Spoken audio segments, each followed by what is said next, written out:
You have entered the realm of dead air. For the next 2 hours, you will be transported into the world of the strange and the supernatural. You might not feel the need to cleanse your laptops or mobile devices afterwards. But it might not be a bad idea.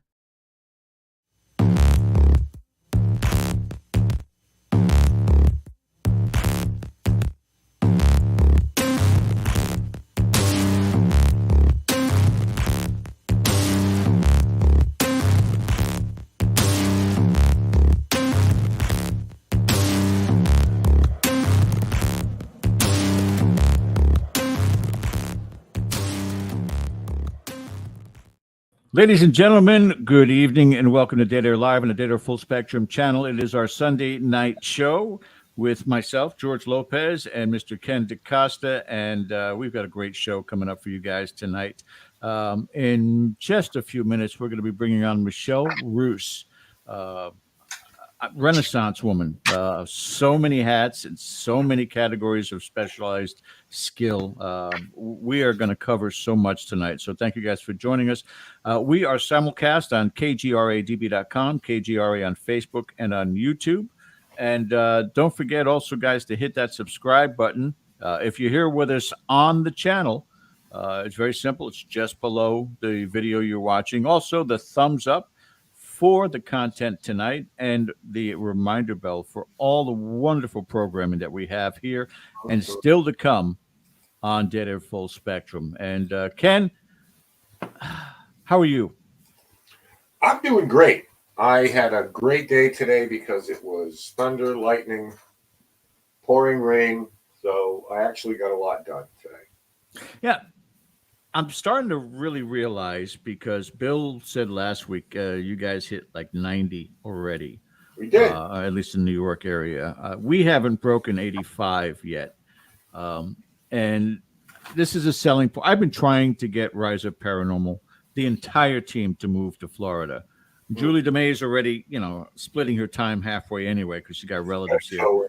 Yeah. Ken likes to golf. But, when you're talking about November, December, January, February, March, April, May, 7 of the months, paradise weather. Today was incredible, beautiful weather. And, at this point in time, I think they have 2 months of nice weather in the Northeast. And then it's either snow or extreme heat. So just putting it out there for you, Ken. I'm just very happy to be in the studio with you this week and not on location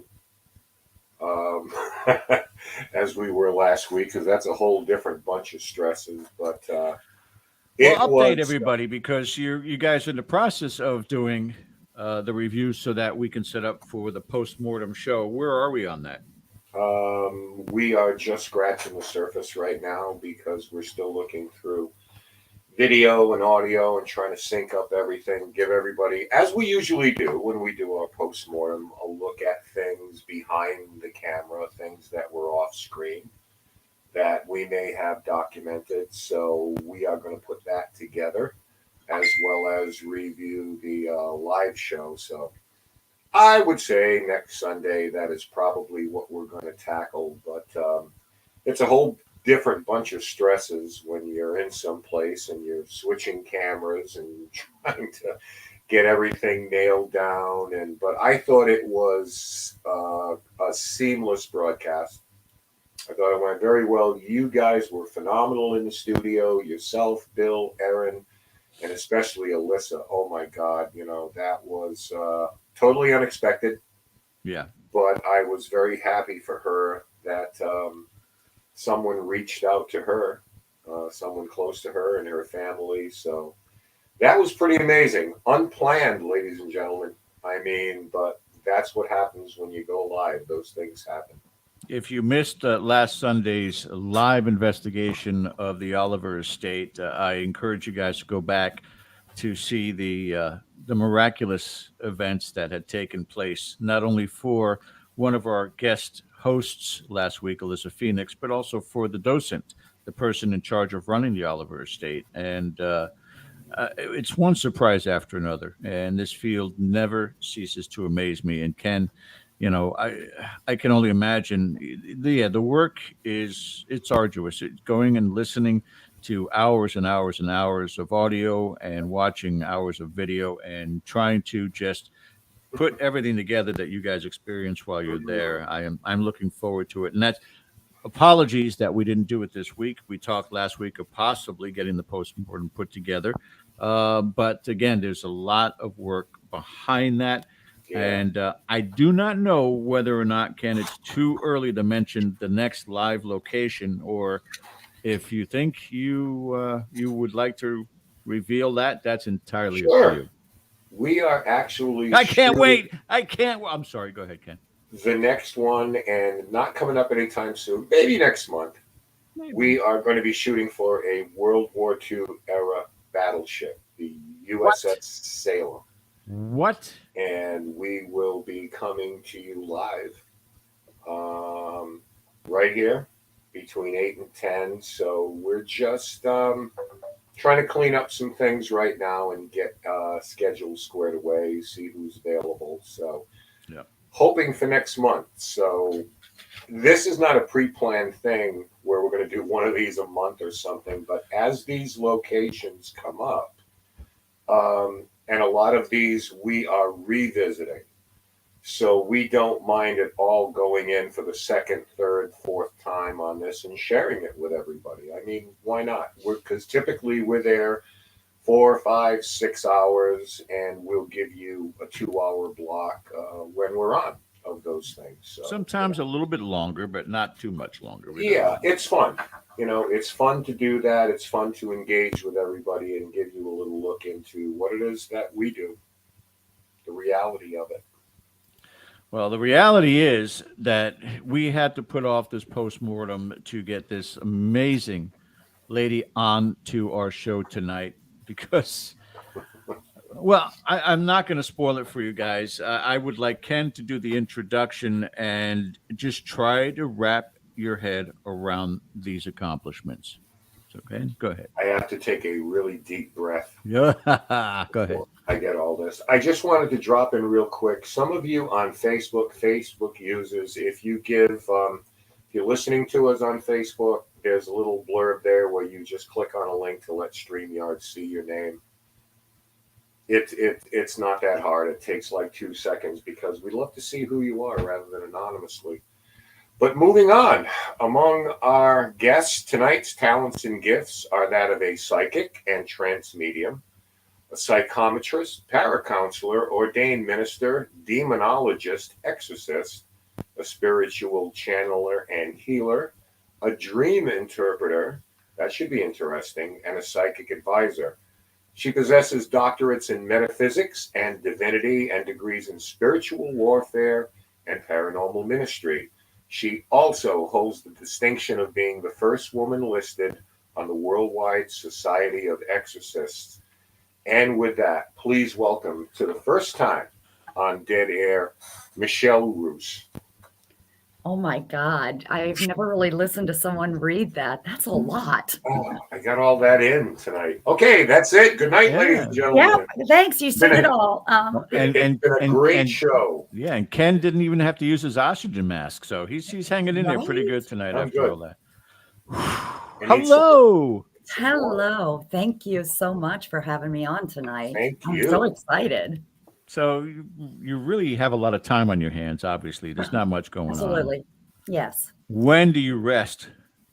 Well, actually, I do rest. I guess, it's broke down, but in what I do, it kind of all comes together as one. So I don't think of it as separate. Like, when you guys read it, it was like, oh my God, that seems like a lot. But it kind of goes into with the work that I do. And it was a personal journey that I started when I was young. And it was mainly for me to figure out, where do I fit in? We had spoke a little earlier. I grew up in Europe, young kid, seeing things that I wasn't supposed to be seeing. And when we talk about me being a psychic medium, things like that, I don't see it as, I don't give love notes is what I call it. And I know that sounds harsh, but I can't I mean, I'm pretty sure I could, but I don't do, hi, mom's here, grandma's here, you know, your cousin's here. They want to say they love you. I see the darker side of it. So when I go in and say I speak for spirit, I'm actually speaking for them. So if there was abuse in the home and the woman passed away because she either took her life or she was murdered, she's coming through. I see her at the time of death and I'm trying to tell her story.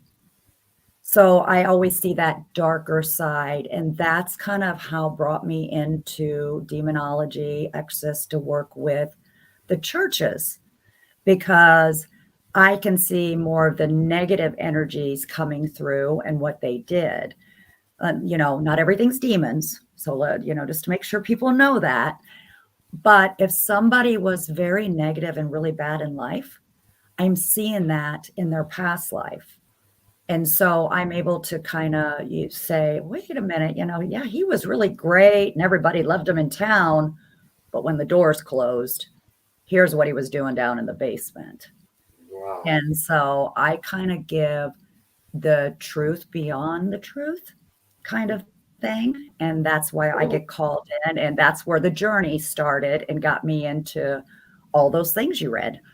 Yeah, that's an unusual thing, George, because among the guests we've had on the show, there's always a higher vibrational level.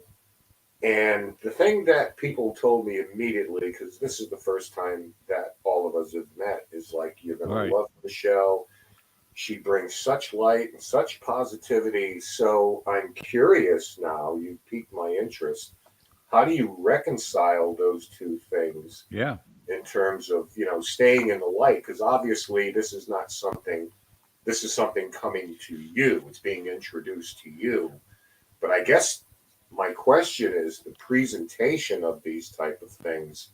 How do you kind of take the edge off that a little bit and try as best you can to deliver it in a kind of a gilded way a little bit, you know, rather than, yeah, the guy was a, you know, blah, blah, and on and on. It's got to be difficult. It is, because a lot of times I have to say, you guys have to be ready for both good and bad and indifferent. And, you know, when I have spirit coming and talking to me saying, I need my story to be told, Mhm. I'm having to tell it the way they tell me. So I'm navigating both sides.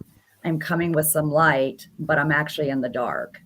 And I'm having to pull in that negative to kind of work and make that story come where it needs to, you know, I'm bringing that story to the light so they can move on. I would imagine, again, that when you present this, and I know that you're always going out and being involved with these different events, you know, very many people in the field, that it's one of those where people are kind of standoffish. And understandably, if they're not really prepared to deal with what it is that you deal with, they're kind of impressing their own fears upon you. But you have been able to control this for quite some time. Yes. How do you explain it to the naysayer or to the person who's really, really paranoid about that type of interaction? How you keep yourself grounded and not constantly attacked, a barrage of negativity, so to speak? How do you relate that to somebody who's like, wow, what you're doing? I'm terrified. Well, I have to explain to them, you know, that I don't speak for the living. And I was like, if I'm doing the voice for the dead, I need to speak what their truth is. We have what's in history books. If you come to a location, you're reading about all of this. But you got to remember there's always two sides to the story, and then you have the truth. And so you have to kind of navigate in between it. You know, like we say, you have to have a balance. There is your light, there is your dark. And in anybody, even nowadays, we live both sides. You know, we want to come with the light, but we're still dealing with the dark. I'm just kind of giving that voice. And so I have to explain it that way to them. Some of them are scared. Some will kind of take it. But, when I talk, like if somebody has committed suicide, I'm letting them know what that person felt like before then and still feel like they can't move on. So, if I see a husband had shot his wife, she's coming to me with half her head blown off, showing me what happened to her, and then explaining to me, I need you to tell the truth about him, things like that. So that's kind of how I have to deal with it. I am always the storyteller. I want the truth to come out. And if I don't, they nag me and nag me and nag me until I do. It's sort of a way to introduce emotional content into those things, because of course we can get dates and names and all of those things that are documented, but when you can take us into the mindset of someone as to the whys, because we know the whens and we know the wheres most of the time, but now we know the whys. So that kind of emotional content is really dramatic. And I suppose in some ways that sometimes, even though it's very hard edged, there's got to be an element of closure involved. Like, okay, we know. And then I guess it's up to that person that you're addressing to take that information and do what they will with it. I mean, you can give them a hug and condolences, but then at that point, it's just sort of like, be careful what you wish for, maybe in a way, because the truth will come, and you got to prepare them to just deal with that. Yeah, and a lot of them do, because I'm like, if and like when I have guests there, if something really bad is happening with a guest in their life, I pre-warn them. If something's coming through, why we're doing an event or something, and I'm speaking for the building or the spirits here, something else comes out. You don't have to say, hey, that's me. You can always find me later, because sometimes it sounds bad, but it's almost like, shredding that, barrier, moving that mask. Now let's look through those eyes, and here's really what's going on. Here's what happened. Now you need to figure it out. And the sad thing is I get validated a lot because of that. And, it's kind of like one of those, well, thanks, I appreciate it. But then my heart still breaks, because Sure, it's like, oh, dang. So. Sure, of course. It's it's a different way of looking at this for sure, but it's no less fascinating to me, George, because usually it's grandma and all the rest of it, but this is a different angle, if you will, to those type of things that a lot of these stories, and we say this a lot of these stories don't have happy endings. That's just the reality of it. A lot. Yeah, I mean, in the perfect world, everyone dies of old age in their bed. That's not reality. And whatever those circumstances may be, it still falls under the category of tragic. And for those individuals and for their survivors, it falls under that category every time.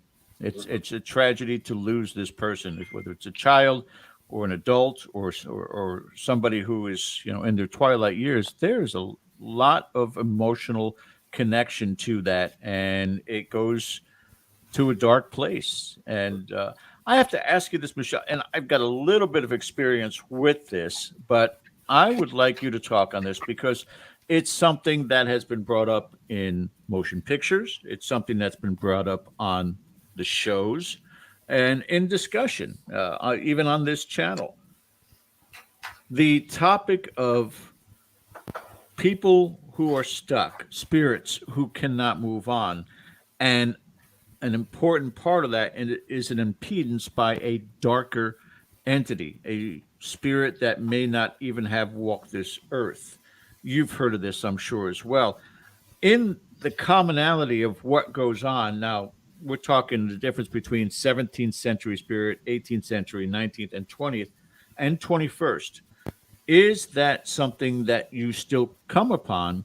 And is it only if you do come upon this more so for these older spirits, as if their religious conviction is what's kept them here by this dark force.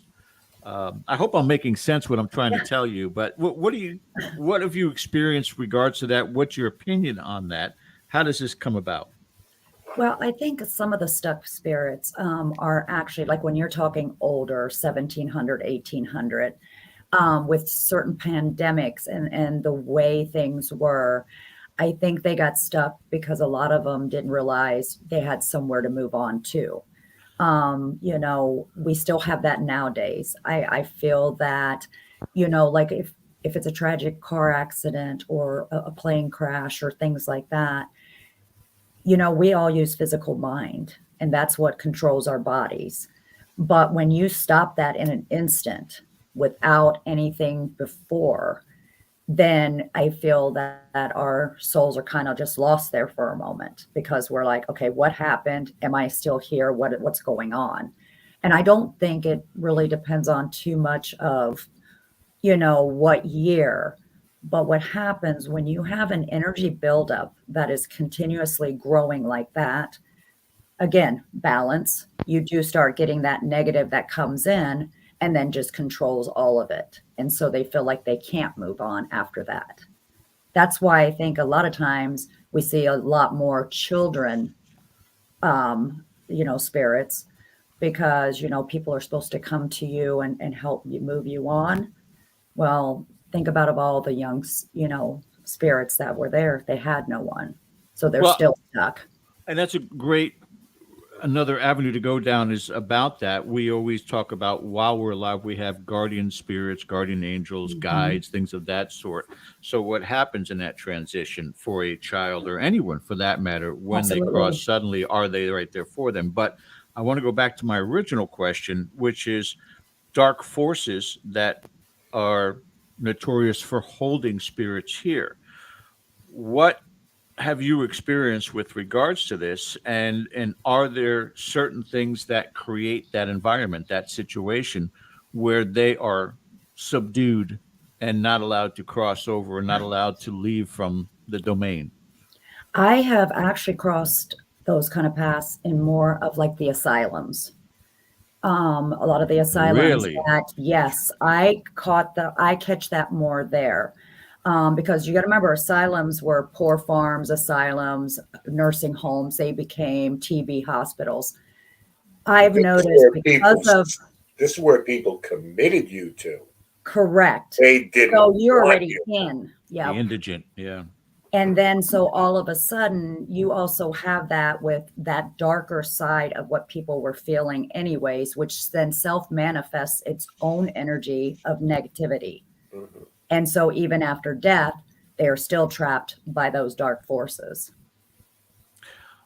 So it's not like the movie Poltergeist. There's something that is satanic or demonic that's sitting there and oppressing them. They've kind of created these demons themselves, such as we do in life. Correct. Correct. Wow. Because you can tell it's more of a self-manifested type of energy source that they have put together. I mean, think about it. Like we have Edinburgh Manor. And one of the biggest stories about it is, if you were a little different and stuff, in the middle of the night, people would drive hundreds of miles, drop off that loved one, take off, and never come back. Right. Boom, gone. Yeah, who's going to take you to the light? They didn't want you there in life in the first place. And so now they're going into this, and you're already, there's darkness going on there inside the buildings. I mean, they were practicing different things, trying to figure out how to cure mental health, trying to drown you to almost near death and then revive you to see if it cures schizophrenia. Well, now you got all this dark energy just manifesting throughout the building, which then absorbs the rest of those spirits. Are we talking here, Michelle, of in the living, in these traumatic events, the potential of manifestation of poltergeist activity, and in death is a transference Yep. and keeping with the energy of that person who's passed now, and this darkness follows them? Yes. Wow. Yes, I have seen it. And the first time I really dealt with something like that, it floored me because when you're seeing that spirit, but then you're seeing almost like a doppelganger, but in more of the negative side of it, like a Good dark God. shadow energy, but Mhm. same type. I couldn't figure it out. I'm like, what is going on? Well, of course, manifesting all that, spirit trapped, that energy's trapped. Now you got two, and they're working this way. And it's the same situation. It has blown my mind how I've seen That's that. Can you imagine that's being hell. trapped essentially by your own id, Yeah. Yeah. your That's the that's inner hell. ego? Yeah. Yeah. That's amazing. You know, I want to flesh this out a little bit before we get into full inquisition mode here with you, Michelle. Um, so we hear a lot about trapped spirits, you know, or confused spirits, and I'm more of the mind that, for the most part, that free will is involved.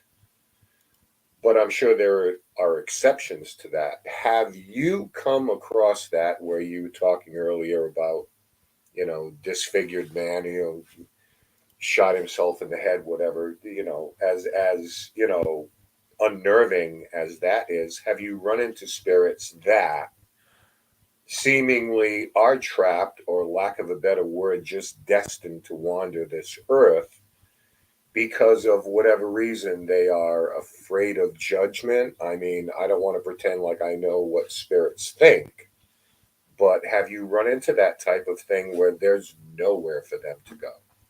Yes. It's their own purgatory. And I feel that they've got themselves trapped. I have never come across something where, they say you have a paranormal team that went in there and they trapped something. That I have not. But what I have seen is them trapped by themselves. And like you said, whether it's going into judgment or what, the biggest ones when I work a lot of cases that has to do with suicide. It's like they feel like they're destined to do this on a continuous basis. They don't feel like they can be forgiven. Mm-hmm. And it's the hardest type of spirit to move on because they will not listen. They feel like this is where I need to be. This is where I'm staying. And you do see a lot of that. Yeah, and And that's funny because in a way that is free will, yeah, but they're exercising it to ground themselves. In a yeah, negative way. Yeah, yeah. And I fascinating. see that also in a lot of places where there's been war.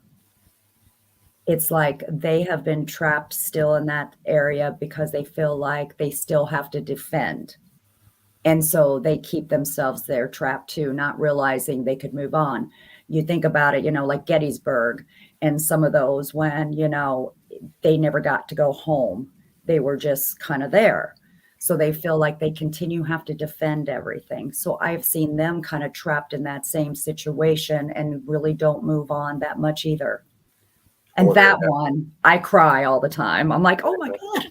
So or yeah, their efforts were those of futility yeah, because they were on the wrong side of it. So, I mean, like I said, you know, a lot of these don't have happy endings, and that's just something that, you know, you have to accept from time to time, absolutely. difficult as it is. Part of your unbelievable resume of what it is that you do includes the aspect of dream interpretation.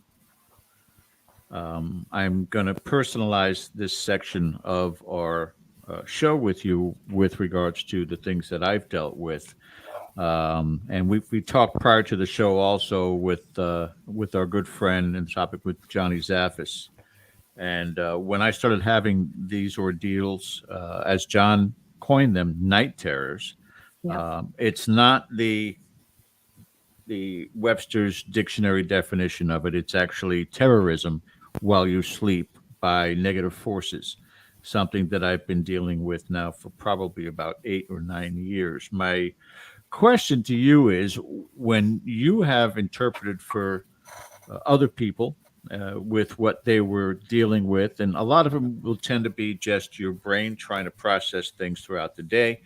But have you come across those circumstances where, in that interpretation, along with your other gifts and skills, there was something third party going on there? Something else was invading their subconscious state when they were sleeping, and you were able to extract and identify that there was something going on. Has that come about for you yet? Absolutely. A lot of people, some of our dreams, like you said, is day to day. But if you start keeping a dream journal, and I do have a lot of people do that to help them, I have found that we do have, which I call them like our little leeches, that kind of get into your dream state and try to reform something. You could be dreaming, start your dream, you're in meadows of flowers and you're just having a great day. And all of a sudden a cloud comes over and it turns out to be, roaches or whatever. And you're constantly in this loop. They try to make different phrases, but I'm telling you, you can tell if people would really videotape themselves sleeping, what you see like comes over you, stands over you, because they invade us during that time. Spirits will come to 99% of the people while they're sleeping because they're trying to get attention. The bad ones too. Why then?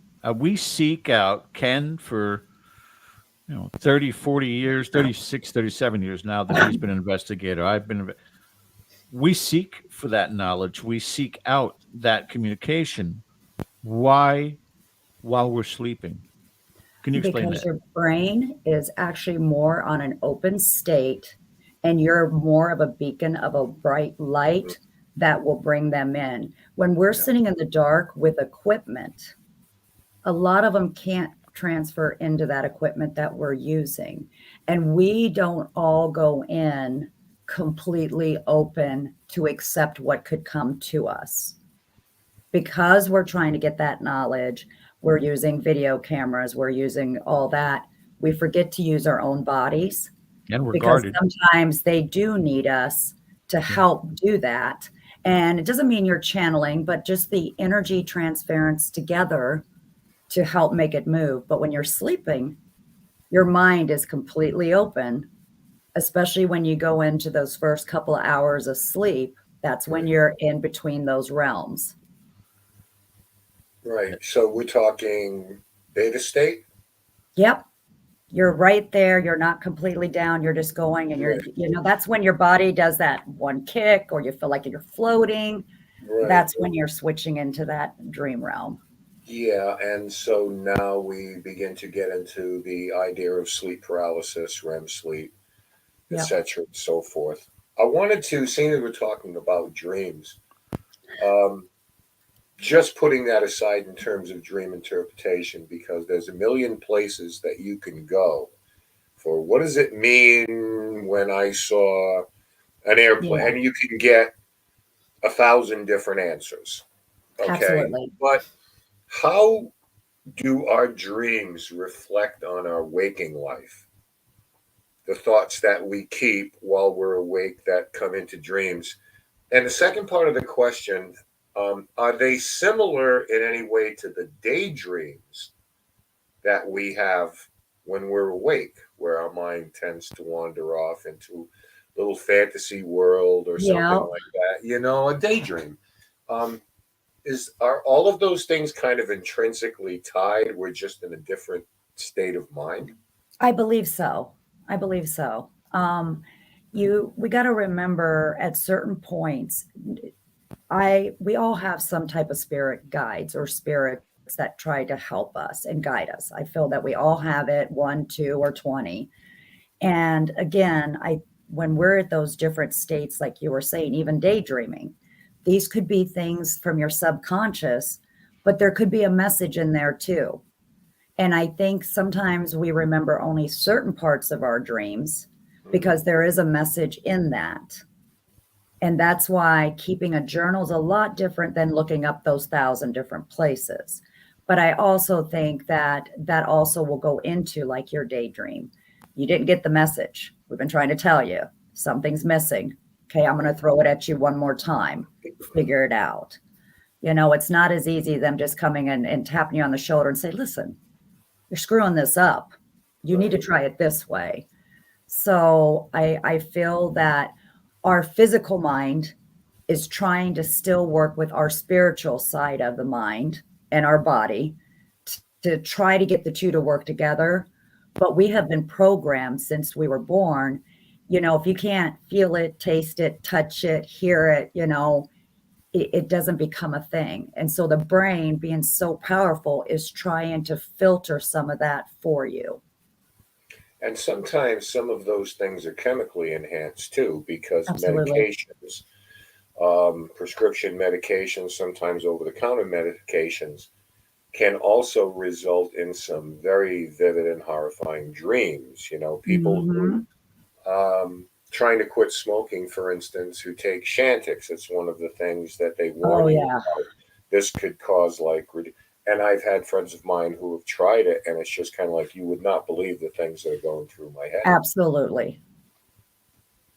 And I know myself that, so some of the medications that I'm taking, it's just that, like, I'll have these streaks of a week where it's like, I couldn't even begin to recount some of the weird things that have gone through my head, but I think it's a reflection of our waking selves. And of course, dream interpretation, I mean, it's just answers to questions we haven't learned how to ask yet, Correct. for lack of, a better term for it. There's so much to cover here, and if I jump around, I beg your indulgence on this. That's But fine. we talked about, and one of the things, and I've heard this before, the first time I heard of the title Trance Medium was decades ago from Hans Holzer, because he said trance mediums are vital in communication with spirits. So I'd like to draw a distinction in terms of things that to the layman may sound analogous. So, for instance, channeling and trance mediumship, what is the characteristic difference between those things? Because to us, it kind of sounds like the same thing. But what is the distinction between those two? So channeling through spirits is letting them actually go completely into your body and becoming their host. As trans mediumship, we can bring spirit in and still speak, but without having them to completely take your body. So there's a little bit of both. So the trans mediumship is kind of like the physical medium, where you can, like, I see them as I see you. I can bring them up, I can speak to them, but I can also get them to help manipulate the equipment. So we get both parts. If something doesn't have enough energy of doing that, then I allow them to use my complete body and use my energy and then speak their words. Well, a lot of times, one of the things that we truly believe on this show, not that we're doing God's work, but yourself, somebody out in chat or someone out there is going through something. And Yes. we're always very mindful when we bring people on that, listen, we're going to give you people to reach out to, let you know you're not alone, that if you have these kind of questions, so a lot of times we try to represent them. We've already got like a half a dozen questions lined up for you. A little bit later, we have a smart audience here. I mean, we're blessed by it. But again, continuing I'm jumping everywhere. I noticed in your bio, comparative religions are very much within your purview of the paranormal field. And you have a background in studying atheism and agnosticism as well. So this is a question that comes up very often. How do those relate to the spiritual beliefs that have such a strong presence in the paranormal? And I guess the deeper question is, do those belief systems have an impact on people who are experiencing unusual phenomena? Are agnostics or atheists less likely to have those experiences or believe that they're having those experiences based on their particular belief system? It's more of the belief that something's happening. It's always gotten really to me like atheists, and this is not putting anyone down. Please don't take it that way. But, we do have those groups out there that if anything that looks religious or whatever, it's something that's against, their belief. Well, if you're going to believe in one side, there is another side. That's where the spiritual war comes through. I had to learn all this, especially working with some of the stuff like I did in Louisiana, because of those types of different belief systems. I believe the same thing can happen to them. I just don't think they recognize it or would reach out as quick as someone that has more of a religious faith base. Then, they would continuously think, well, this is all negative or bad, or here, well, this might be a gift, not realizing it is not that. When it gets to a certain point, I have had some people of those types actually reach out to me, but I had to learn, how do they believe? What do they, read into? How do they do it? Because I got to be able to speak on their level. Right. Even though I go in with my own beliefs, I still have to make sure I, do it correctly, because I'm not going to go in and, start throwing a cross around and start saying, Almighty God, when I have to look at trying to figure out a different way of putting that in place. Yeah, I mean, you have to assess the situation too, Uh-huh. because people are sometimes more predisposed to jump to a conclusion. And to me, the best possible resolution is to say everything's fine. And this is why when we visit a place, I may look at the environment.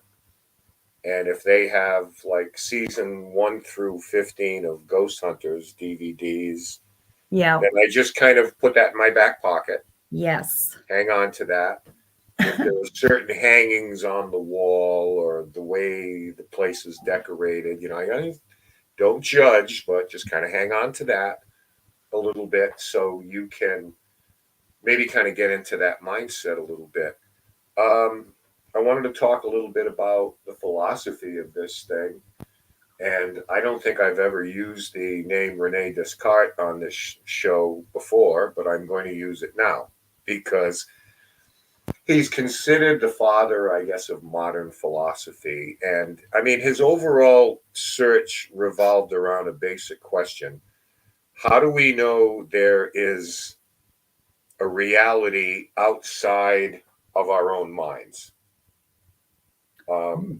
Is that one statement the basics of metaphysics?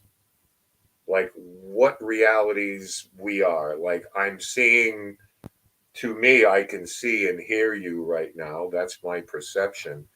But, when But they am I talk really about, here? yeah, right. No, I don't want to get into, because I stopped smoking pot like decades ago. So I, you know what I'm saying?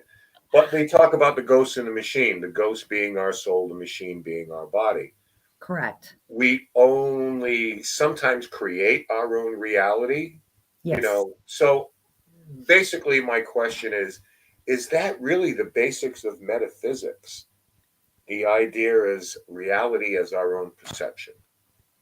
I can actually relate with that, because you think about it. I mean, look what we can manifest. If we do something and we think of something strong enough, we can make it actually come. So are we making our own reality? I mean, that makes a lot of sense, because I have seen, look at the power of prayer. Right. When you get a lot of people and you do a lot of prayer and something happens, we're manifesting that ourselves. So, kind of, I guess I've been doing my reality so wrong. I should be, you know what I mean? But I think honestly, I know I'm somebody's imaginary friend. I know I am. I accept that. So. But I can honestly say I could see that because when I look at it that way too, I mean, think about when I'm talking about self manifestation of your own demons, how we're building that reality of what you're struggling with and what you're building. And then, you think it's a demon, but find out it's something of your own making. Right. I don't think people really understand how powerful we actually are. Well, we create tulpas, Yeah. where a thought where, you believe in something to the point it manifests itself in physical realities. And those things have been documented by things like the Philip experiments and things that happened in Yeah. the past.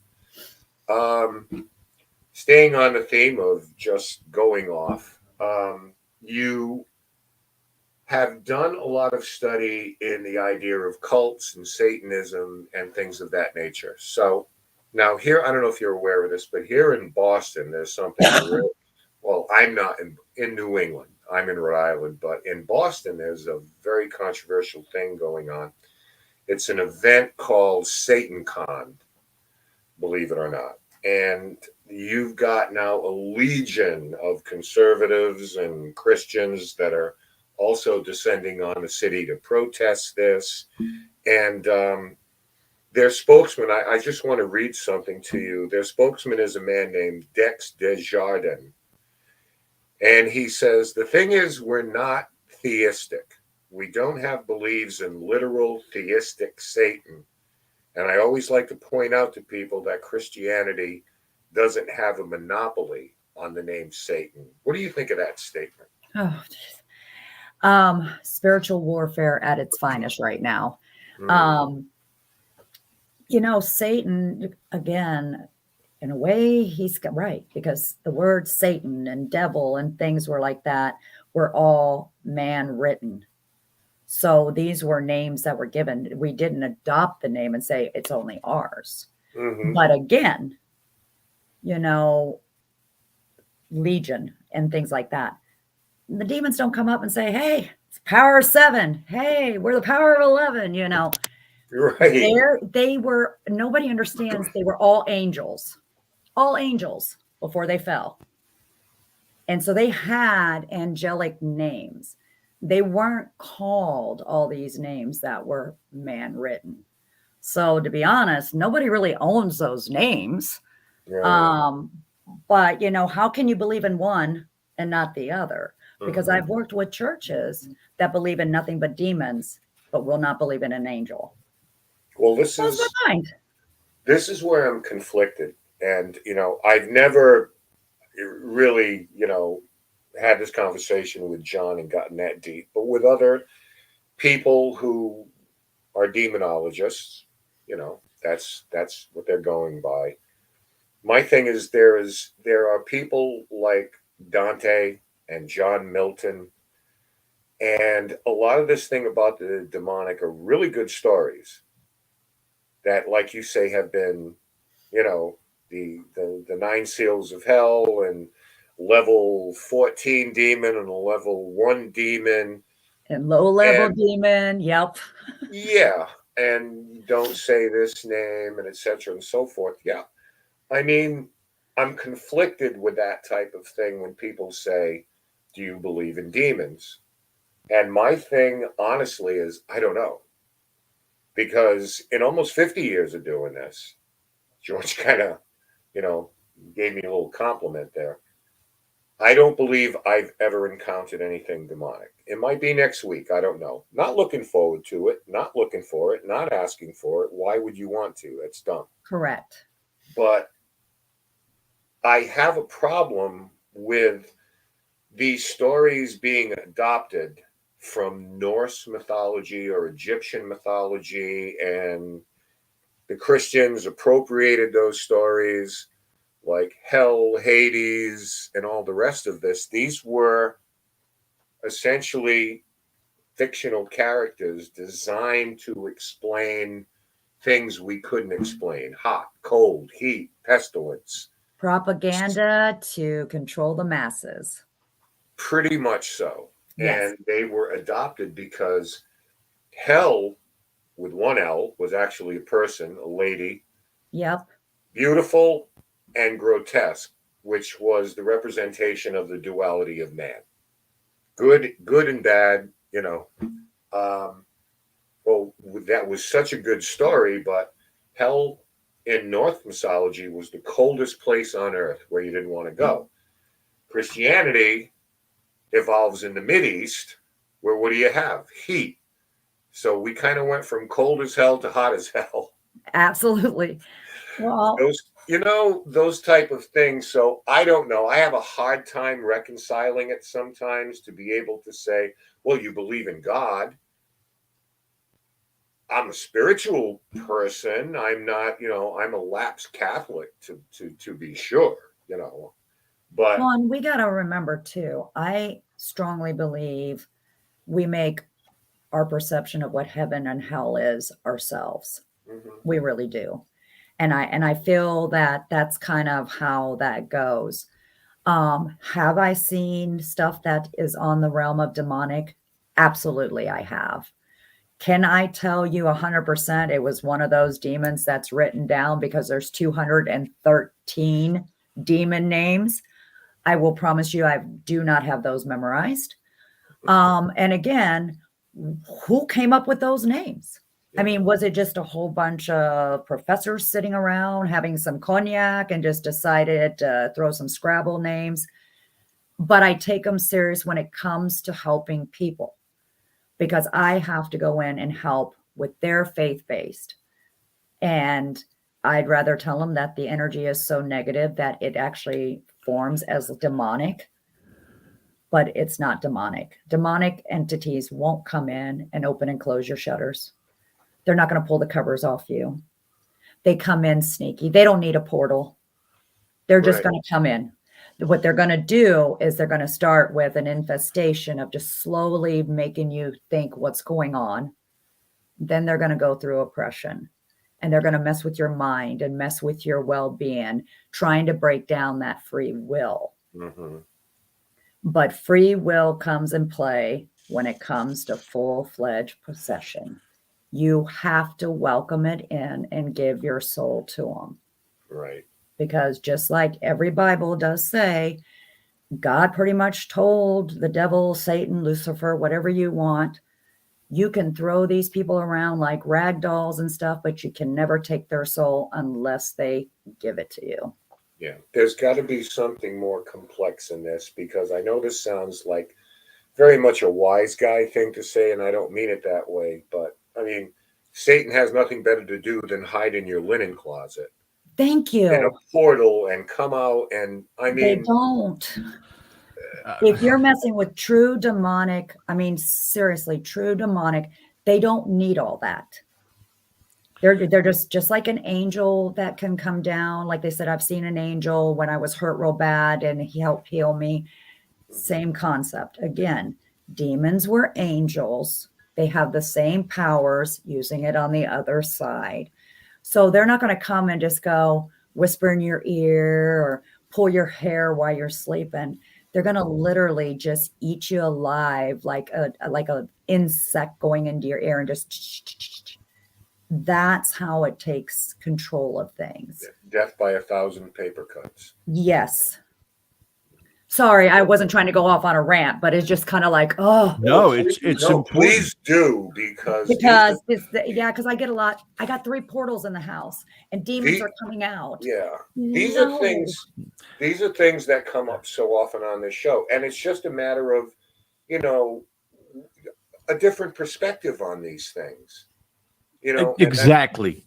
All we're ever looking for is a different perspective. We're not trying to convince anybody of anything, but there's another way of looking at things as well. But I think each individual, I think, manifests their own prison. Correct. They create that scenario, and if that scenario has a demon with a Christian name to it, that's where their attack comes from. And whatever this power is that may be trying to oppress them and perhaps possess them may just be adopting that psyche of their target. It's simple enough. It may not even be the origin of what this entity is, but it works for that individual. And then they can go halfway around the globe to some place in South Africa and attack that person who may have a different perspective on what that demonic entity is and take upon that name also. Absolutely. And I did see that one about why we're not all possessed. You know, just like we all get baptized one way or another because we have to accept Jesus in our heart. Same thing with possession. You would have to accept them. I give you my, you know what I mean? Mm-hmm. So it works on both sides. You know, it's not just them coming in and taking over. Just like, you know, you have to invite the other side in too. Again, you know, we were put here with the free will to make our choices, and how do we do it? Right. Yeah, I think it's an important thing to note that, again, it's all comes down to the mindset of the individual also. Absolutely. I mean, there are people that can go through an entire life and live into their 80s or 90s and never even give it a second thought. And so that type of attack or oppression may not ever happen to them. They may not ever deal with it. They may have it deal with their lives, but never make that paranormal connection to something going on around them. But those who are either highly religious and follow their Bible to the letter realize that things that are happening to them, I'm going to pray on this.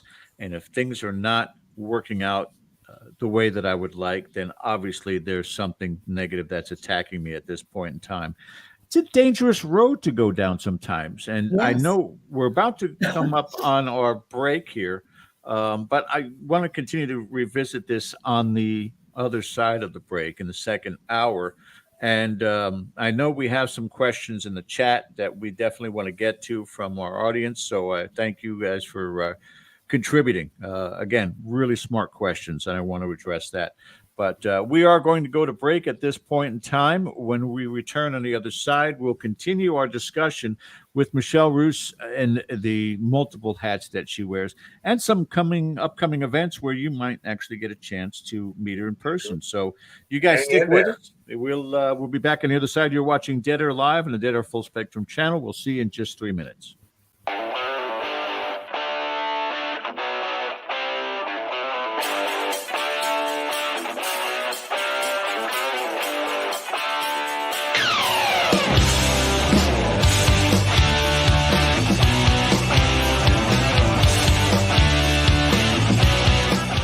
Hey members, the new KGRA DB app is now available on iOS and Android devices.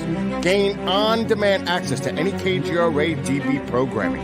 Download any show directly to your mobile device to listen or watch on the go. Go to the App Store and search KGRA DB.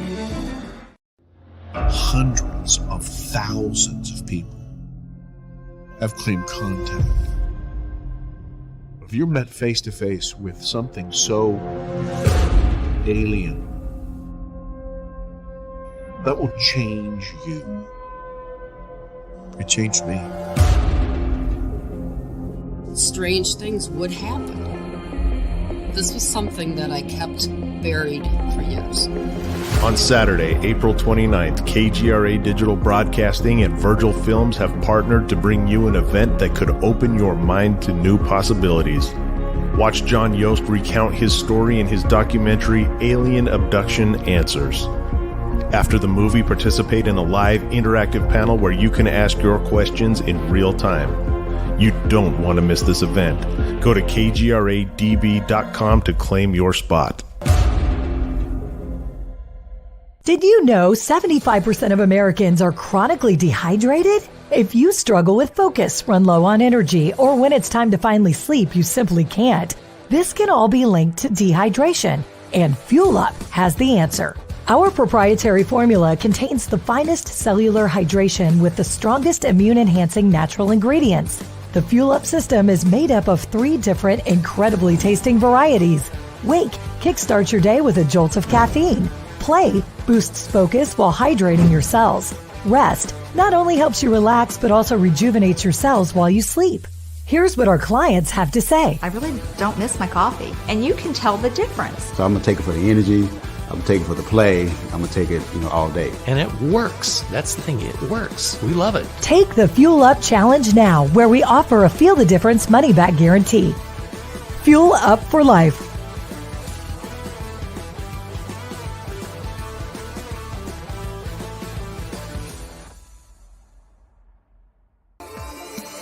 You're listening to the KGRA Digital Broadcasting Network. We provide unparalleled coverage of trending news in the world of ufology, cryptozoology, and paranormal phenomenon. Whether you're watching our video live stream or listening to one of our audio programs, you are getting the best from world-renowned researchers and hosts, guiding you through topics the mainstream won't touch. Miss one of your favorite programs? No problem. Head over to the members area at kgradb.com for access to our massive library of award-winning content. Make contact, stay connected, only at kgradb.com.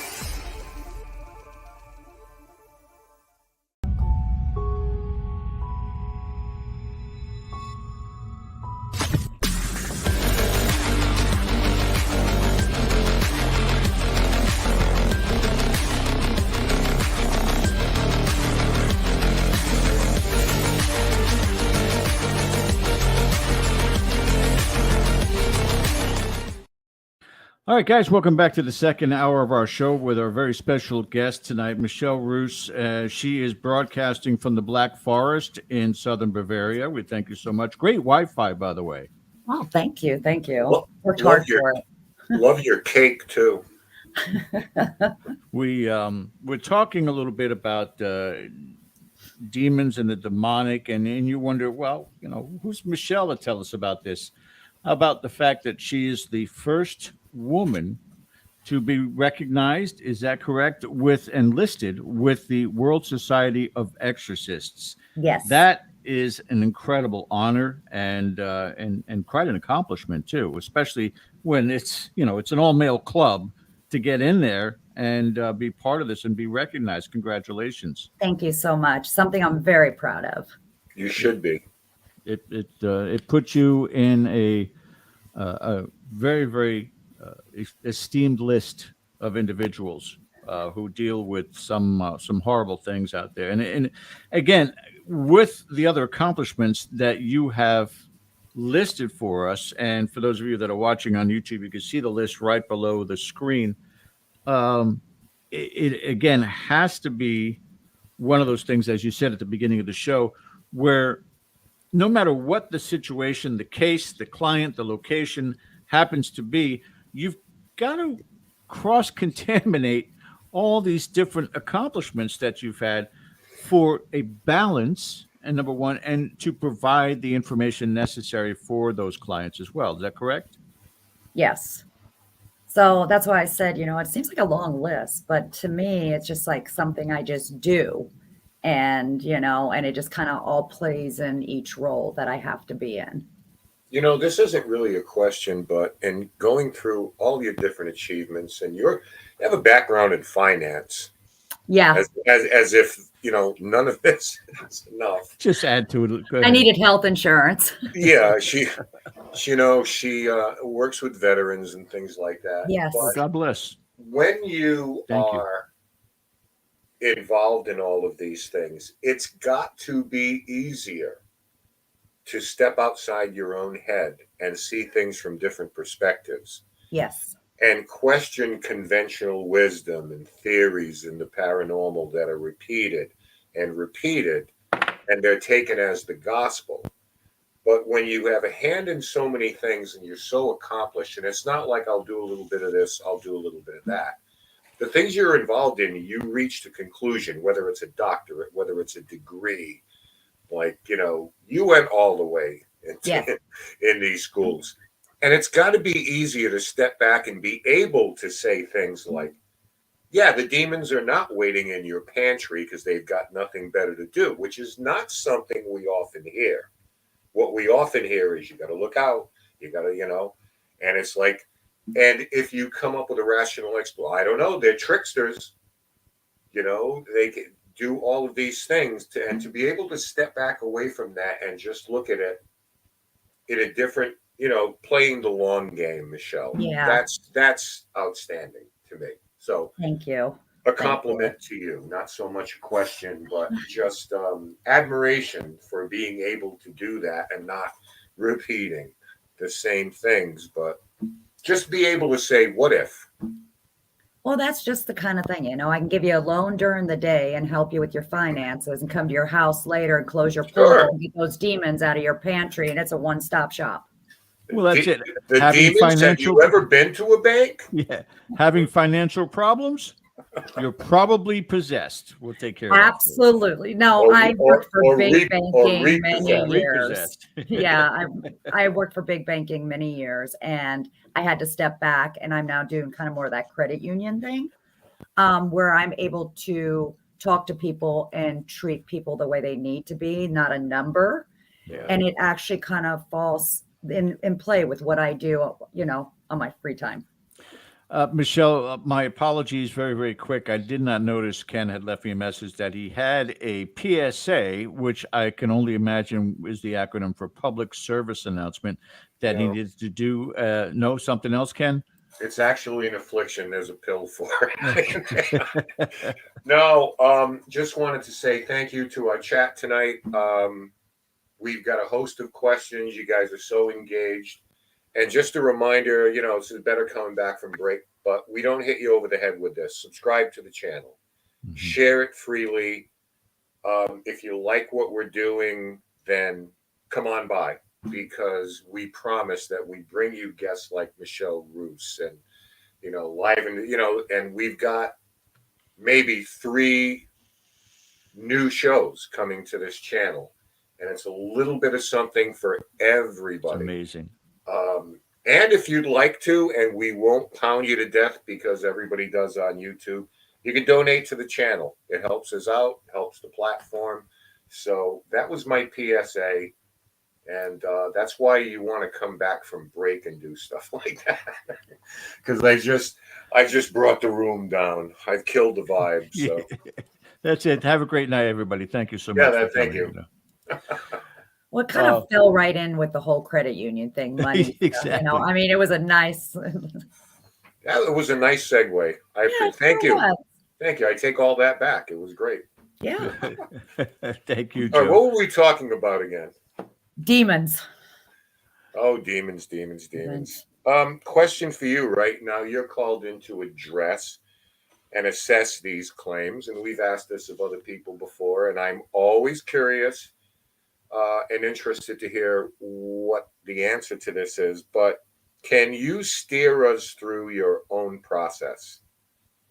Yes. When that call, I know it's lengthy and everything, but I'll give you a synopsis of it. Ultimately, what's important to you when you go forward on these things? Mine is the initial intake. I have to ask a lot of questions. And the questions I ask, you know, get really in depth of, you know, medication, mental health. I have to get permission to actually see medical records if there's something going on there. Mm-hmm. I end up having to get a file that's about this thick, because we need to find out what is happening. As I'm assessing and doing that, I also scan everything. I'm looking to see what's around the home. What is going on?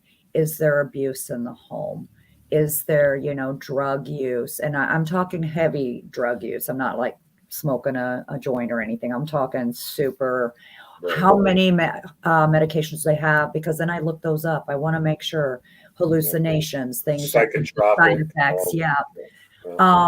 I have to do a little bit different because I get a lot of veterans that call, especially the ones that have been over in Iraq and stuff like that. Their PTSD. What is the VA giving them? Because the VA likes giving little baskets of uppers and downers and all arounders. And trying to cut through that also. I'm working with 2 veterans right now that it's pretty hardcore for me right now. So there are those demons. but I gotta slice through what type for them. And again, these are a lot of visits. And I can do some blessings and things while I'm there to kind of help them, but I'm also needing to make them stronger because I can't do it all by myself. Yeah. So, and we get into some pretty intense questions. I mean, we're talking sexual activity, what kind of dreams, what are you, they get pretty bad.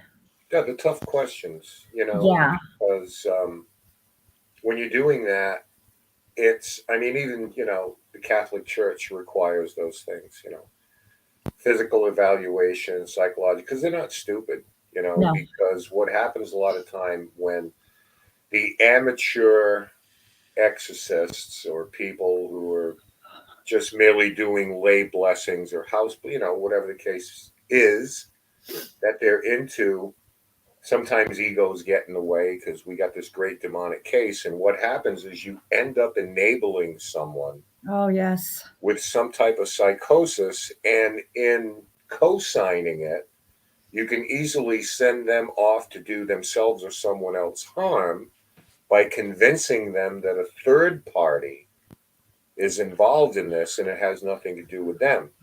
And if you think that we're all joking, just run a Google on that for Yeah. different lawsuits and things like that people have faced. So there are people who can be doing this that go by the steps, and there are people, frankly, that should not be doing this.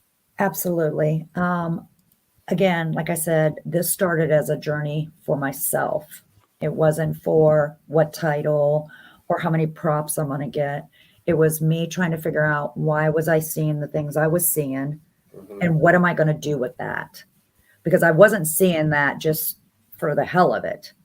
No pun intended, but I had to figure out, how do I fit in? What is my purpose? And that's why the journey took me to where I'm at today. So it wasn't just because, oh my God, everybody thinks that's cool. It's hard work. It's draining. It makes you sometimes question yourself. And you got to be able to be humble and be brought back, because it will take a toll on you. And when you start really working it, just like doctors, you kind of get that God complex of, I got to help everyone. I can do this. I can do that. Knowing dang well, it's about to break you down to your knees, and you better figure something out and bring yourself back to where you started. So I take it very seriously. And sometimes I do get offended when I see everybody's doing it. And I'm like, I know. Oh. But again, I can only do what I can do. George, I know we want to get on some questions. With your indulgence, I have one last thing, because I have a feeling that the questions may, because there are quite a few. Yes. I have one more thing with your indulgence I just like to ask. And this is about another question that people ask us a lot. Process, investigating, going in, communing with the afterlife, grounding yourself to do that. Now, before they embark on an investigation or any potential contact or conflict with the supernatural. Now, I don't have any process, so to speak, other than create a plan, knowing that it can all go sideways in 5 minutes, Yeah. But all I'm trying to do is come in with a positive frame of mind. Am I or others like me missing some type of important step that could expose us to harm or a psychic attack in any way? Is it just enough to mentally prepare yourself? Because I have seen people gather, this is absolutely true, on someone's front lawn before they enter a house in a circle, and they're holding candles or holding hands, St. Michael's prayer. And I have to say, you must be scaring the shit out of the people inside the house. While you could do this at Dunkin' Donuts somewhere. Yep. or something like that. But I understand the envision white light and all the rest of that stuff. But seriously, am I missing something here or? No. Aaron just said it the best. Intention, intention, intention. If you're going in with the intentions that you're there to protect the team, you're in there to figure out what's going on, your intentions already building that barrier for you. Manifesting. Manifesting. Amen. Amen. But that's it. Everybody has their own. I can't meditate for nothing. I mean, I'm all over the place. I'm like, okay, I'm going into a deep trance. Oh, did you see that birdie? Oh, look, squirrel. Yeah. Yeah. So if I tried to stay with that, I think I would always be attacked. Right. I always go in with the intention of myself protected. If I have a team with me, we're protected, especially when you're doing events, because you're not just dealing with the location, you're dealing with people coming in and what baggage they're bringing. So you still have to protect yourself from all those. And manifesting that intention, that's what, everybody has their own ritual. Now, being out in the front lawn, doing the hokey pokey, having all that kind of stuff, that right there is, I think, just for show because they've seen it. Performance. No. I mean, when I come in like the wind about to blow your door down. Let's sit down. It's time to get to business. Let's knock it out. I always thought, Michelle, that part of our job is to come in and take fear away. Absolutely. Okay. And let people know, like, if I come in, it's like, sure, I'll have a cup of coffee. Yes. If I'm the calmest person in the room, maybe they'll go, well, maybe we're not, like, this guy's not freaking out. But the people that I'm with, my team, if you will, you got to present something to them too. It's like, oh my God, we're going into the bowels of hell here. Everybody hold hands. I don't know if that's doing anybody any real good. So a lot anyway, of times when we do an event or something like that, we always have dinner together. And we talk and we just bring, the vibrations up. We get it, the energy just really happy-go-lucky. So then when we walk through those doors, that positive energy is going in with us and everybody is on that same level. And then the people you're helping or the people coming into your event, they're starting to feel that off you.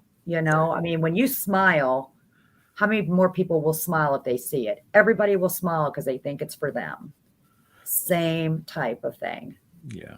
I think it's all intention, as Aaron was saying, or manifestation, even for those people who, before they go in, they get their blessed crucifix and their Saint Michael and Saint Christopher medallions. And I've always been a firm believer that it's not whatever you're wearing that's been blessed, it's your faith in it working. So if you are already going in there with that mindset of I'm protected or I can repel whatever's coming my way, as most psychic mediums talk about, that push away, that repel. Yeah. I think, again, that's the mindset. Ken and Rise Up Paranormal go in there with a calm demeanor because it's the vibration that they just carry in general. Yes. And so if someone goes in there with this high vibration of, it's going to be demonic, it's going to be demonic. Oh, I feel a tightness in my chest the minute I walk through the door. Oh, I'm going to pour holy water all over the place. You're manifesting from that vibration. Air on fire. Inviting, in fact. Absolutely. We have a load of questions, and it's building as we speak. Let's get to some of these real quick. Ken, I'll bring them up if you want to read them. Sure. First one, unfortunately, Facebook user. Hopefully they changed over to again, if you're on Facebook, just click that Let StreamYard see your name, because we don't want to, Facebook you. Unless you're in witness protection, you don't want us to know what your name is, then that's fine. No judgment. Isn't being in the light the only way to deal with the dark side with integrity? No. You've got to be able to balance both sides to be able to deal with what you're coming into the dark. Again, I can't go in, just with me beaming like a flashlight and be able to do it with integrity. I have to be able to know what's on that dark side to know how to deal with it and bring my light into it. Right. Okay, our friend Eric here, American Road Warrior. Good question. Oh, pat yourself on the back there, Eric. We'll be the judge of that. Is the dark stuff at a lower vibration, or would you just say negative? So when I see it, I don't really see it as a lower vibration.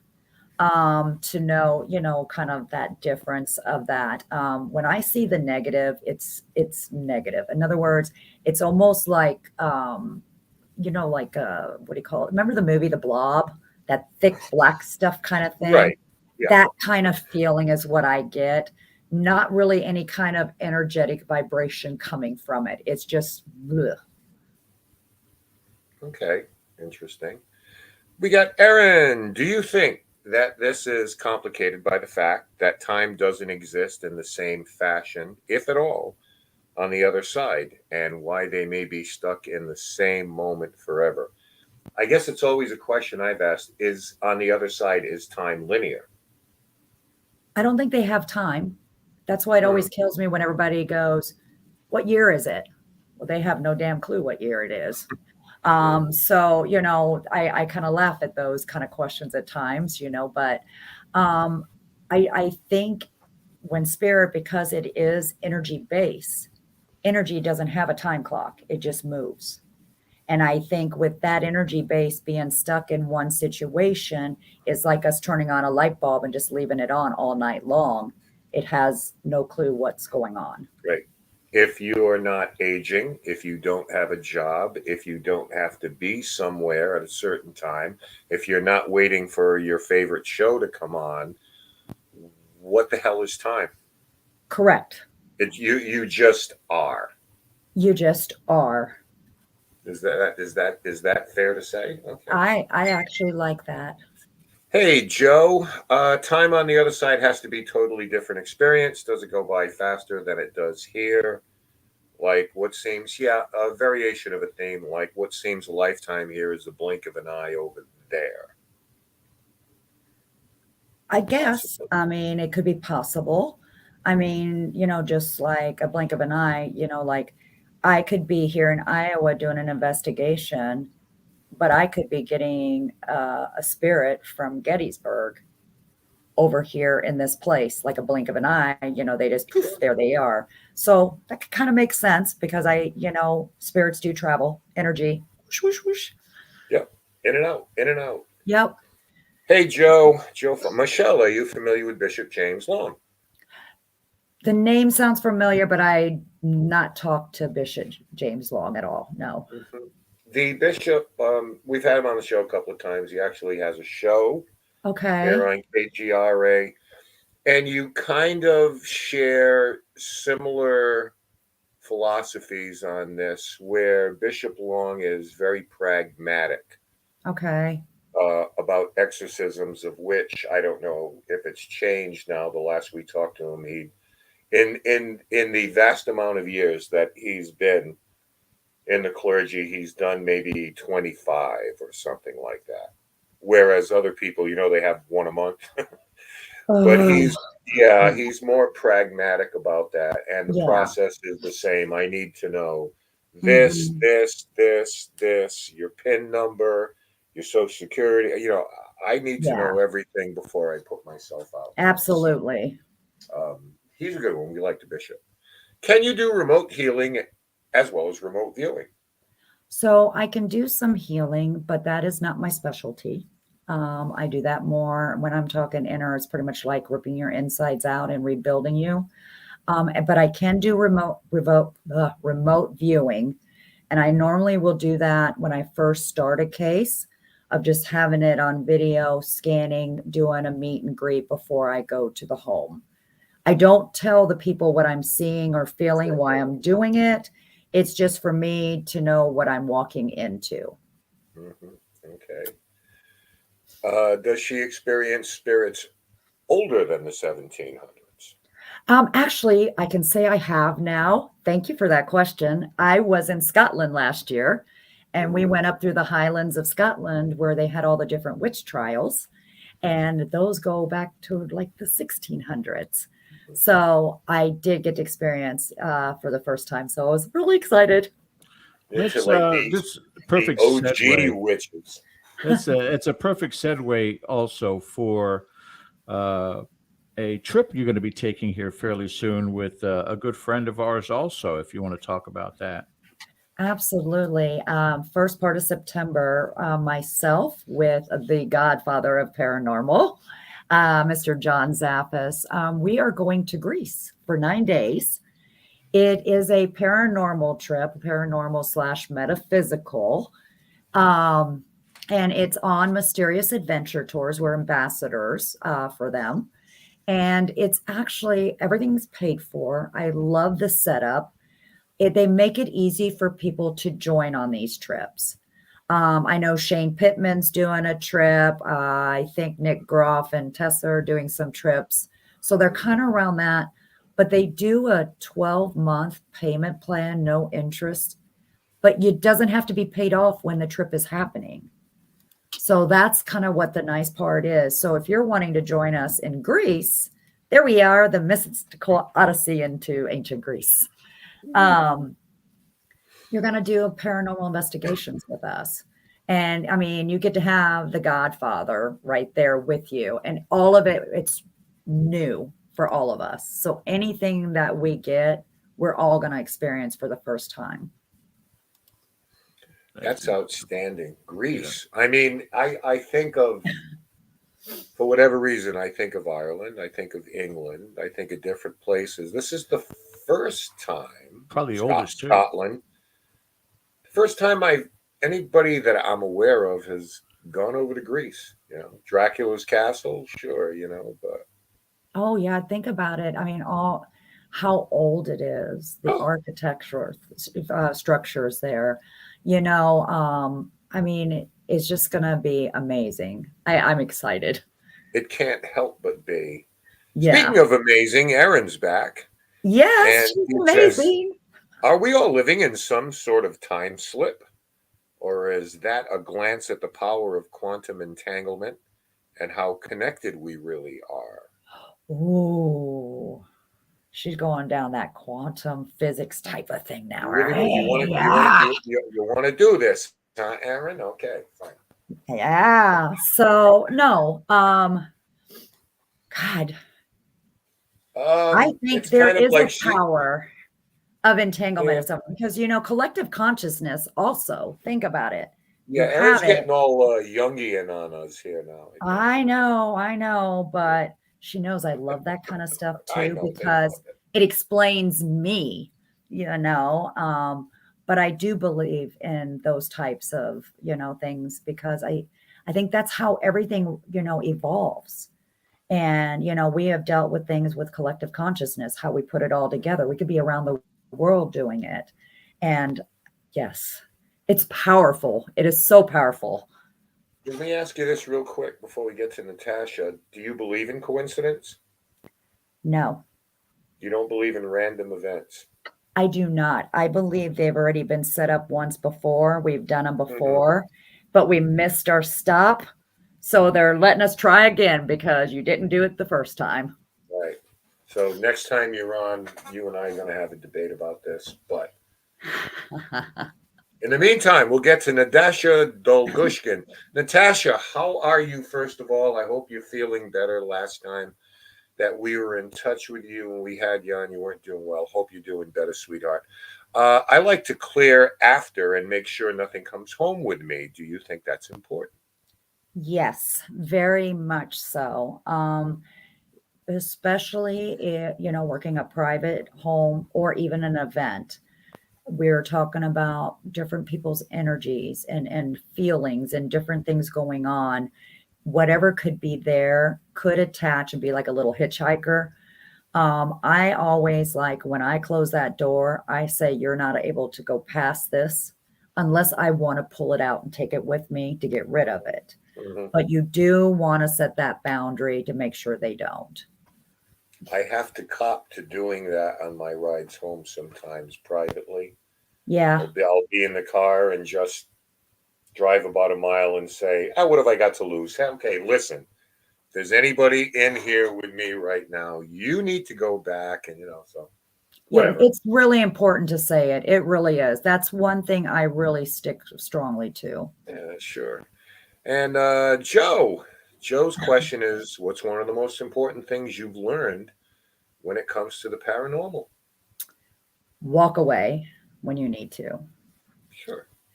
That's been the hardest lesson, because I end up, when I dive in really deep, especially when I'm trying to help someone, that sometimes I need to turn around and walk away. And I know John has told me many times, you can't save everyone, walk away. No, you can't Well, save everyone, kiddo. You gotta walk away. Yes, yes. And I get that a lot. Exactly. And it's okay to say, I don't know. Absolutely. Please, all of you in the paranormal, if you listen to nothing I've ever said, it's okay to say, I don't know. Yeah, because there's no professionals. We're all still learning. Pretty much. All right, Jonathan. Hey, Jonathan. Michelle, do you think the spirits of the Conjuring farmhouse can travel down to where Andrea lives now?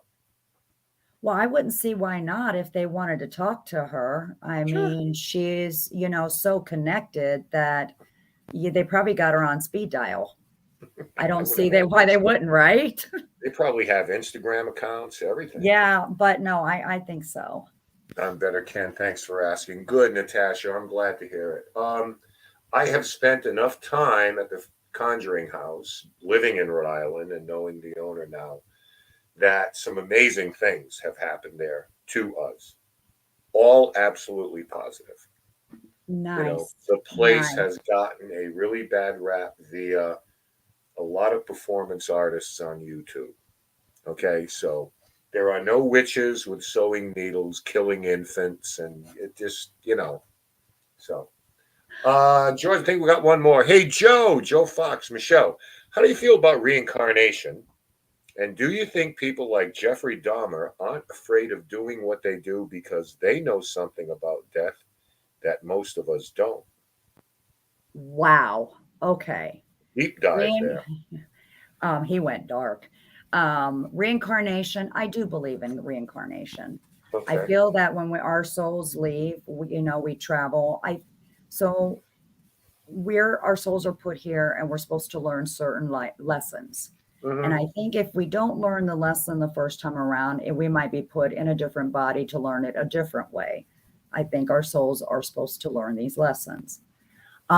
Jeffrey Dahmer, I'm going to just tell you, no. I think that's just pure evil. Just a freak. Just a freak. I don't think there was anything amazing about where he thought life after death or anything like that. I don't like giving people like that any type of energy to even think they were something. But yeah, I just think he was Here's the deal, Michelle, with ritualistic murders, whether it's Dahmer, built an altar, or, there's a gazillion of them out there. I guess my question to frame it was, are these people just looking for some kind of weird validation to the evil they're about to perpetrate on somebody? Or is this something that they truly believe, that like Satan is speaking through them, compelling them to do it? Or is that just something that a little thing we like to call schizophrenia? I think a lot of it has to do with schizophrenia. Now, the only one that I've ever really questioned, though, and now you guys will probably think, okay, she's crazy, is you don't know that for sure. There are a lot of those. I think they utilize it. Some of that has to do with the mental health sector part. It really does. Sure. Some people say fragmented souls, got an evil soul here. I think this is stuff that just, there was excuses made, was never properly looked at. When it comes to, oh my God, I forgot. Oh God, the house. Hold on. Amityville house. The actual murders. Okay, DeFeo. Yeah.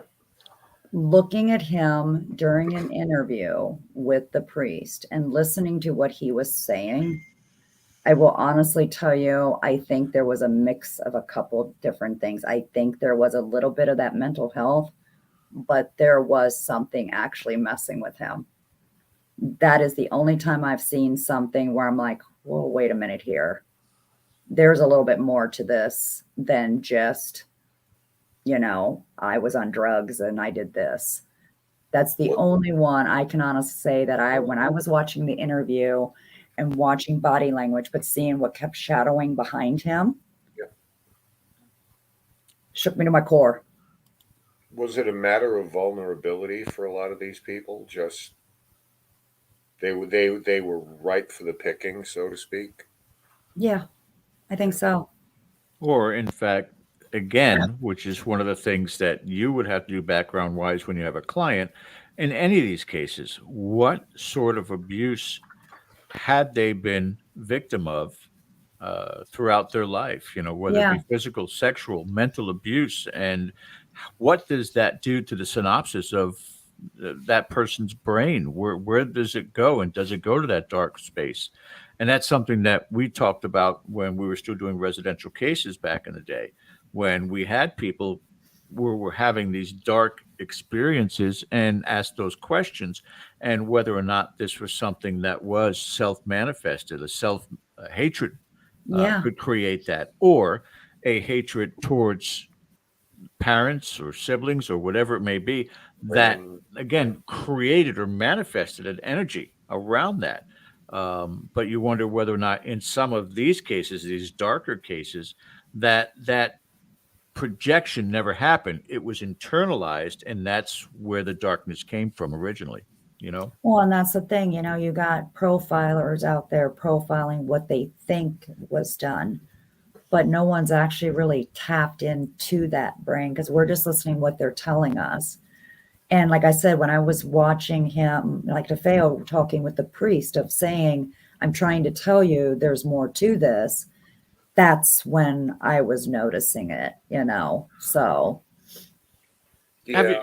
I have one question, Ken. Indulge me on this one here. Have you encountered that, whether at a paraconference or a case, any situation where that feeling was there with a person, you're like, this person could do harm, whether it be to themselves, but certainly to others? Yes. And you walk away? Do you address it? How do you just cope with it and let it be? I kind of just cope with it, because I can't just go up and go, hey, dude, don't be doing what you're thinking. Because then he's probably like, what? Then you're the victim. I'm just kind of like, but it actually, if it's really bad and they have a real darkness coming out of them, and that's the only way I can explain it for people to understand, I will get physically sick. You will see my face will turn this red, and the touch of it's like fire. And I will just start like I'm ready to vomit. And I can have a hard time breathing, everything else. And then I have to move out of the situation. Then you can just see it like, oh, whoop, gone. Jesus. Yeah. You wonder whether or not, it's almost like psychiatrists, or, the patient doctor privilege, and not being able to release that information. It's got to be tough. Yeah, it is. Yeah, I just speak when they ask me to. I've done some cases with, the police and everything, and sometimes trying to explain to them how bad it felt, like, but they can't go by my word, so they still have to do what they need to do. Right. I wanted to close up here on the Amity. Do you believe the Amityville house is still haunted today? I believe there's stuff in there. Do I believe it's what has been put on the movies? No. Something about the land that the house is on and the water, because I see more of like a massacre type of style thing happen there before that house came. And so I see that more. I don't see the blood coming out of the walls and all that crazy. Do I think somebody who's already having issues with stuff, maybe getting the feeling of oppression or depression while they're there? I could see that happening, because that ground has never been completely cleansed and spirits have not been released. Yeah. So I would say I don't believe the house was ever haunted. But I to be believe fair, I believe people can be haunted. yeah. But when we're talking about, you know, stone and metal and wood, I don't think the house was it's the ever structure. haunted. Yep. It wasn't before and it wasn't after. And the idea that so many people say that, oh, it's had so many owners, that's only because people got sick of their privacy being invaded by looky-loos looking in their windows Yeah. or walking all over their lawn like they had a license to do it, you know. Or the fact that right behind them is a frat house. No one wants to live around that kind of noise. True. Settle something for me right now in your experience. To your knowledge, any house, every house has activity. I believe we do, because anybody that's lived in there, we put our own personal energy imprint in our homes. So if you have energy buildup, you can have almost like poltergeist type of activity. If, you know, you got to remember our structures are on land that's older than our structures. Sure. So whatever happened on the land, they don't know it's a house. You know, they're not like, hey, I'm just going to walk through this house and because it looks cozy, Transient. you know. So I feel that we all have it. Does some energy, does it make it more noticeable than others? I mean, I believe we've all got some. So it doesn't matter if your house was built in the 1800s or the 2000, you can get the same spirit activity in both homes. And in a circumstance where there is somebody within a home where there is activity, but it's extremely benign, maybe a Yeah, knocking, maybe a shadow, but now they start communicating. They are, in a sense, inviting more in, aren't they? absolutely. I believe so. I really do. Because as Which soon as you start opening that gateway, you're welcoming them in. I mean, which here's a question that comes up a gazillion times. People investigating their own homes. ugh, Really quickly, I will say that I don't think they should do it, and it's not because I'm trying to get work, so to speak. But I think what we're having now with all, you know, the paranormal shows and everything, there's a lot of DIY yep, investigations going on. All I need is a recorder, a camera, one of those K2 meters, a couple of things that go ping and light up, and I'm all set. But it's kind of a double-edged sword.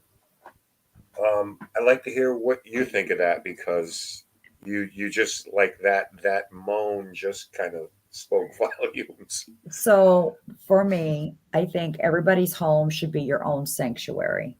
We're outside all the time, whether we're doing paranormal investigations, going to work, we're in hustle, bustle, everything going on. Your home is your sanctuary. If you think there's something in it, you can't stay here. You got to go. Because I want to be in one place that I know I'm safe, I get peace, and I can go to sleep at night. It's the ones that start getting all this stuff going in their homes. You go and then they call you and you try to help them. And they tell you, well, I know what I seen and what I'm doing because I used a pendulum or I used that recorder. And you can't help someone like that. So, but that's just my own thought. But I think everybody's home should be their own sanctuary. I think so. And one of the understated things about that is I've seen people become obsessed by it. Oh, yes. They will sit there for hours with a recorder because, you know, we may have gone in and re-recorded something. Nothing malevolent. In fact, it was like, you're fine here, but I don't know, they got a kick out of it or something, or they just, you know, got into, there's nothing wrong with being enthusiastic about it, but I've seen instances where people will sit in their home for 8 hours with a recorder. It's like a beautiful day. You need to go for a walk. Yeah. You need to go to the beach.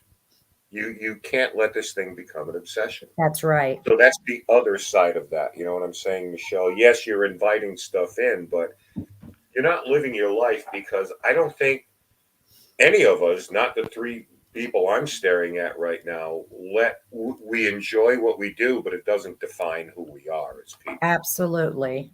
You know what I mean? It's like we all like other things. Mm-hmm. You know? Yeah.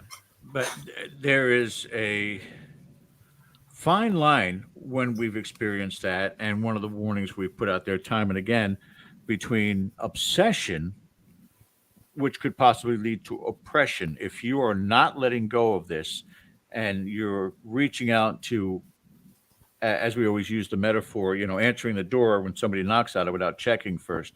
Same kind of situation here. You are just constantly working on communication, not knowing what's coming across, given your history, your experiences, that they're just asking for that scenario to manifest itself right there in their homes. Well, that's like, honestly, if you think about it, if we have to think on a physical realm to make sense of it, it's like you're opening the front door and just letting every stranger in and not knowing who's coming into your home. Right. And we don't do that on a physical side. We have to kind of think the spiritual side is the same way. You don't know what's coming in. Yeah, absolutely. And I mean, if people, again, have a predisposition to where they believe, for whatever reason, that their house is haunted, sometimes it's nice to have a fresh pair of eyes in there. Yeah. To tell you what you don't want to hear from a positive standpoint. Yeah. It's like, because you know how it is, maybe something happens and after that, every noise is supernatural, and then your anxiety just goes, so. And causes physical ailments. Yeah. It's always good to have another perspective in there, so that's the other part of that. And just to give the audience a bit of an understanding too, this individual is not just a book-educated investigator. This is somebody who puts that time in out in the field. Tell us a little bit about your team, Riverside, Iowa. Well, Riverside, Iowa Paranormal was put together because I started seeing that there was more event things going on, and a lot of people were still needing help in the home. So we put this together to still help those in need. We started doing some small events. We don't do like tons and tons of them, but the money that's made from those events, we're able to use to fund Riverside, Iowa Paranormal. This way we never have to charge any families for helping. So we get the cleansing, we do all of that. We do have chapters all over the place. We also have the Silent Explorers. They are actually our deaf paranormal investigators. And we do all different types of services. My website looks really awesome. I'm like intrigued. I'm like, I'm really looking. I'm going, this looks pretty dang good. Pretty cool. So doing the events, we give 50% to the location for historical preservation. The other 50% goes into a fund that helps that I can put gas in people's cars, whatever we need to do. Because a lot of times just doing a paranormal investigation at a home is just not a one and done. When we're done with everything, we still go back to visit those families, because if they're already in that much, distress, we want to make sure they're also healing afterwards. Right. And tell us about Thriller Events. What's going on with them? Well, Thriller Events is really cool. This was a platform for all paranormal and otherworldly. Trying to sell tickets for events is the hardest thing to do. But if you go to Eventbrite or Ticketmaster, they put us all on these little tabs called Other. Yeah. We don't put links out there. People don't know where to find us. Well, this is a platform for like-minded people, for events, live streaming, stores, anything you need, because when they go here, these are the people that are into the paranormal and everything otherworldly. What happens is great when you put an event up there. It's a one click, they buy their tickets, boom, done. it's all one easy flow. Oh, That's I think I found another outlet for our charity event here. We have a lot of them. Everybody puts it on there because when you're putting it on there, as soon as people get to thriller events the first time, they at least know these are the people who are coming to there. This is what they're looking for. So they're not having to look on, one of the other ticket places going, and this ticket platform does not charge the fees that Ticketmaster and them charge. So it also makes it easier for people who come to our events to be able to afford them. And I have another segue here, seeing as how we're talking about that. Before we get out of here, a reminder, the Ocean State Paracon 23 comes back to Harrisville, Rhode Island this year. We are celebrating the 10th anniversary of the film The Conjuring. So we're coming back to its hometown, and we've got a cast of characters for you, including some past owners of the house. And all proceeds from the event will benefit the Tomorrow Fund, who does excellent work for cancer patients and their families. And that is September 9th and 10th. So I can't get out of here at least in every show without popping that on and promoting that. So that'd be good. Yeah. Well, guys, you can get a hold of Erin because she is my sidekick for Thriller events. She can get that up there on Thriller events for you guys too. You can always go to places.